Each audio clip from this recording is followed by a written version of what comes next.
A small, scruffy terrier with a heart as big as the Eiffel Tower, he possessed an uncanny intelligence that belied his diminutive size.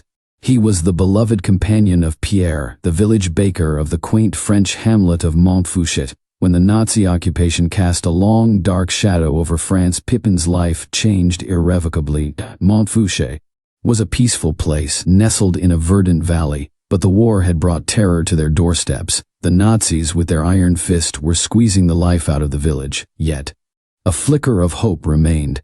Pierre, a member of the French resistance, was in contact with a group of Allied soldiers planning a daring rescue mission. A crucial message needed to be delivered to the resistance contact in the nearby city, a perilous journey through Nazi-occupied territory.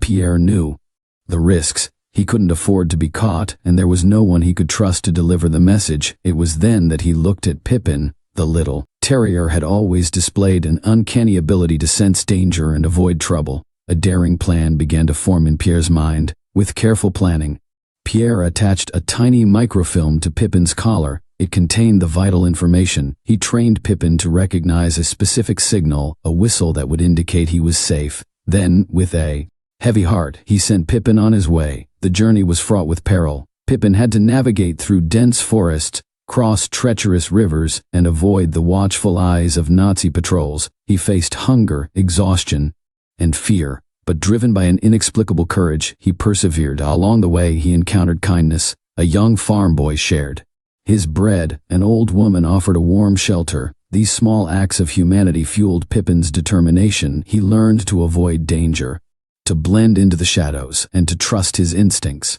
Days turned into nights as Pipin made his way towards the city. Finally, he reached the designated spot. With a heart pounding with anticipation, he waited for the signal. It came, a faint whistle cutting through the night. Pipin barked in response, his small body trembling with excitement.